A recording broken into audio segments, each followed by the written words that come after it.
अस्सलाम वालेकुम, मैं असदुल्ला खान हूँ। आज वकीलों और पुलिस की जो लड़ाई हुई, या यूँ कह लीजिए कि पुलिस ने वकीलों पर जो धावा बोला, ये कहानी दरअसल इतनी सादा नहीं है जितनी नज़र आ रही है। ये हुआ क्या है, और ख़ास तौर पर वकील भी कौन से, वकील भी एहसन भून ग्रुप और वकील भी आज़म तारड़ ग्रुप। आज़म तारड़ ग्रुप के ऊपर मरियम नवाज़ की पुलिस ने धावा बोल दिया। ये कैसे हो गया, ये क्यों हो गया, ये क्या कहानी है इसके पीछे, और ये क्या इतना सादा मामला है जितना नज़र आ रहा है? तो ज़रा मैं आपको कुछ इंफॉर्मेशन की बुनियाद पर कुछ चीज़ें आपके साथ शेयर करता हूँ कि ये क्या हो रहा है, इसको एनालाइज करने की कोशिश करते हैं। देखिए, आप पहली बात तो ये है कि बज़ाहिर ये एक एहतजाज था, एहतजाज की कॉल थी। किस बात पे? कि जी पिछले चीफ जस्टिस अमीर भट्टी साहब के ज़माने में, जिनके बारे में समझा जाता था कि वो नून लीग को काफ़ी फेवर करते हैं मुख्तलिफ हवालों से, अगरचे उनके खिलाफ नून लीग की तरफ से मुख्तलिफ मौक़े पर कैंपेन भी की जाती रही, लेकिन फिर भी PTI को उनसे बहुत शिकायत रहीं, क्योंकि वो उनका झुकाव PTI के मुताबिक नून लीग की तरफ काफ़ी ज़्यादा था। अमीर भट्टी साहब के ज़माने में अदालतें जो हैं वो लोअर कोर्ट्स वो मॉडल टाउन कचहरी में शिफ्ट की गई। वकला को इस पर एतराज़ था। वकला कहते थे कि मॉडल टाउन से हाई कोर्ट आने के लिए आपको बहुत वक्त लगता है, और कई बाज़ औक़ात वकला के केसेस उस अदालत में भी होते हैं, हाई कोर्ट में भी होते हैं, तो ईवान अदल में मौजूद अदालतें ठीक हैं, ये करीब करीब हैं, तो यहाँ से आना उनके लिए आसान रहता है।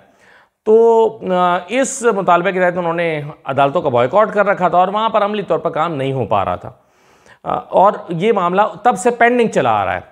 अब वकला ने ये प्लान किया, चूँकि इस वक्त जितनी भी क़यादत है लाहौर बार की, फिर सुप्रीम कोर्ट में भी, सुप्रीम कोर्ट बार एसोसिएशन, मुख्तलिफ वकला तंजीमें जो हैं वो आज़म नज़ीर तारड़ ग्रुप के लोग जो हैं वो इस वक्त बरसर इक़्तिदार हैं। इन्होंने प्लान किया कि हम एक ईवान अदल से लाहौर हाई कोर्ट तक एक रैली निकालेंगे, और फिर उन्होंने जब हाई कोर्ट पहुँचे तो अंदर दाखिल होने की कोशिश की हाई कोर्ट के अंदर वकला ने। अब वकला तो हाई कोर्ट में जा सकते हैं, वकला को तो हाई कोर्ट में जाने से नहीं रोका जा सकता, लेकिन पुलिस ने उनके ऊपर धावा बोला, धावा बोलकर उन पर तशद्दुद किया, लाठीचार्ज किया, और एक तमाशा बन गया। जब ये तमाशा बन गया, वकला को पुलिस ने मारा, तो ज़ाहिर है नेचुरली सबसे पहला सवाल यही आया कि भाई आज़म तारड़ ग्रुप के लोग, आज़म तारड़ ग्रुप, एहसन भून, जो कि बहुत करीब समझे जाते हैं नून लीग के, उन पर मरियम नवाज़ ऐसा सलूक कैसे कर सकती हैं, या मरियम नवाज़ की पुलिस ऐसे कैसे कर सकती है? ज़ाहिर है एग्जेक्टिव ऑर्डर के तहत ही मार्च किया, ये लाठीचार्ज किया ना, एग्जेक्टिव ऑर्डर के बगैर तो नहीं हो सकता। तो देखिए, ये कहानी समझ आना फिर शुरू हुई उस वक्त जब इन वकला की तरफ से पुलिस की, यानी इन वकला ने पुलिस पर इल्ज़ाम लगाया कि पुलिस ने लाठीचार्ज किया है, और किस कीमा पर किया है? जी मलिक, जो चीफ जस्टिस हैं लाहौर हाई कोर्ट के, मलिक शहजाद साहब, chief justice Lahore high court के ईमा पर यह किया है। अच्छा, इसमें एक प्रेस रिलीज़ आई, और वो प्रेस रिलीज़ बहुत सख्त थी। उसमें कहा गया कि आज का वाक़या Malik Shahzad, chief justice Lahore high court की हठ धर्मी की वजह से पेश आया। फिर एहसन भून साहब से मेरी बात हो रही थी, तो एहसन भून साहब ने कहा कि जी ये ऑर्डर जो है वो chief justice Lahore high court ने पुलिस को ऑर्डर किया कि वकला को मारे।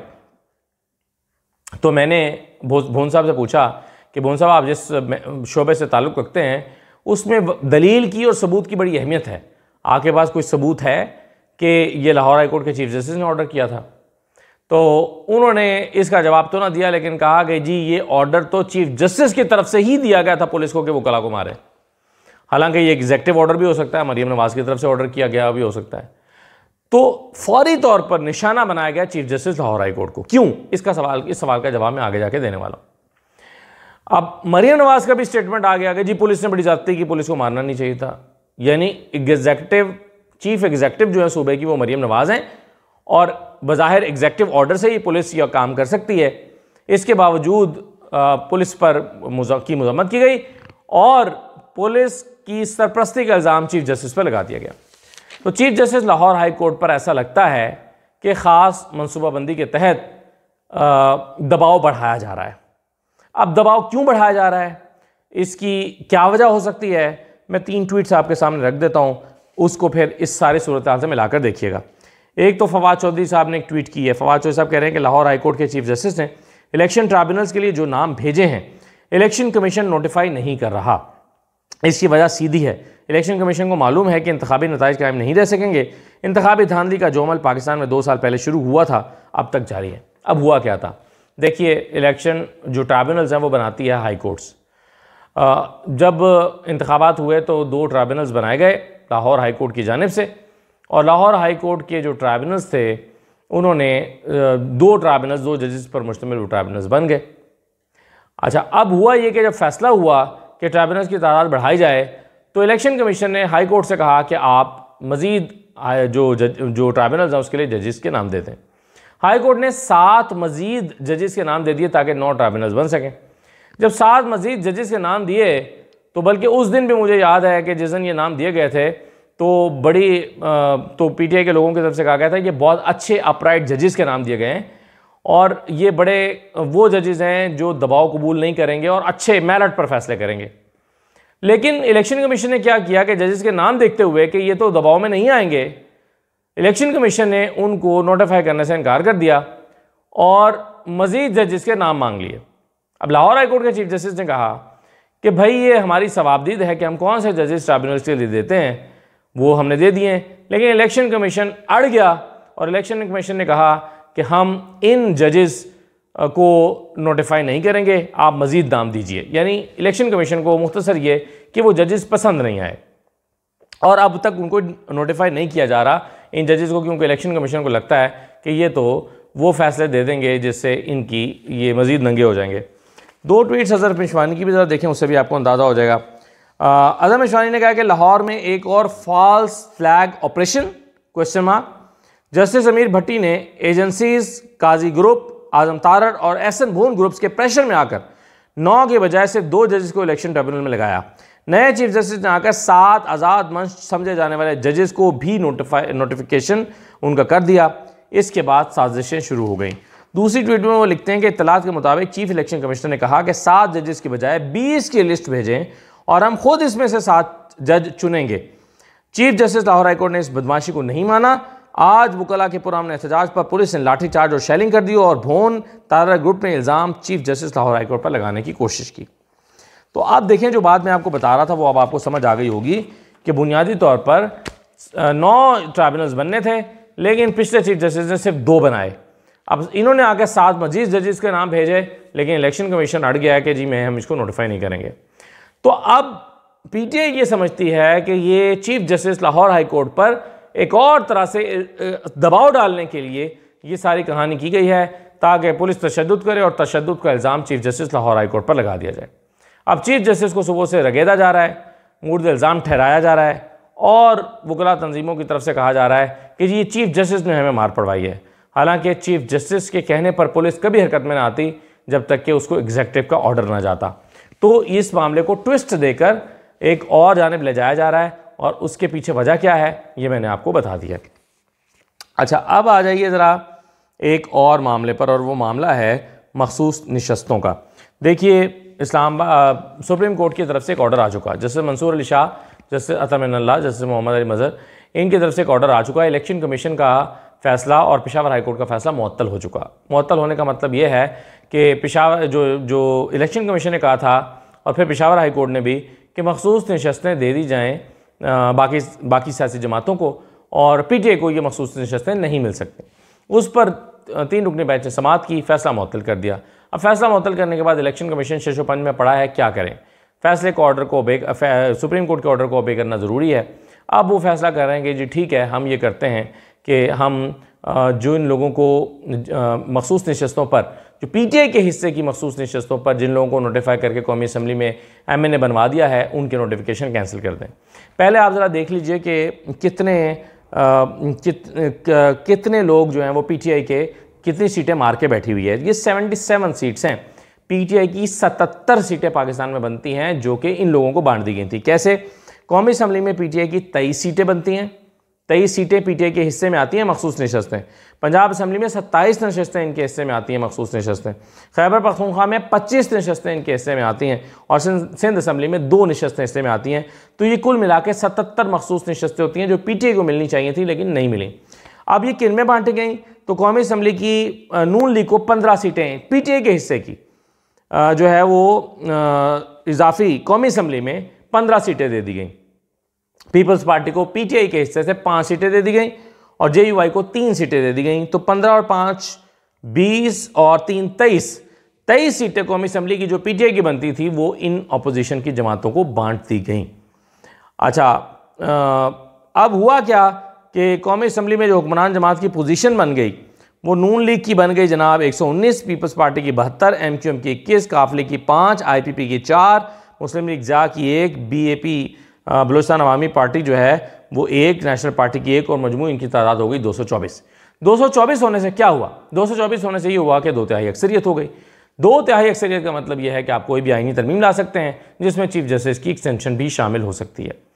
लेकिन अब अगर ये मखसूस नशस्तें वापस हो जाती हैं, अब सुन्नी इत्तेहाद काउंसिल की तादाद 84 रह गई थी ये सारी गड़बड़ करने के बाद, लेकिन अगर अब ये नशस्तें वापस हो जाएंगी जो कि करनी पड़ेंगी सुप्रीम कोर्ट का फैसला मानते हुए, तो जब ये नशस्तें हुक्मरान जमात से वापस ले ली जाएंगी तो 224 की बजाय इनकी तादाद हो जाएगी 204, 20 सीटें यहाँ से कम हो जाएंगी और सुन्नी इत्तेहाद की सीटें बढ़कर हो जाएंगी 107।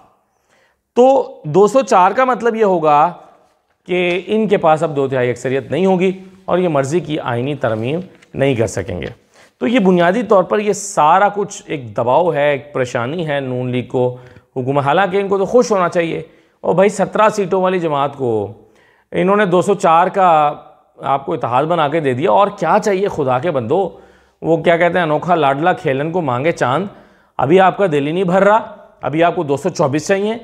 और भाई 204 पे भी शुक्र करो कि आपको ये दे दी गई हैं, बनती तो नहीं थी, बनती तो आपकी 17 सीटें थी, तो इतनी सीटें आपको मिल गई हैं।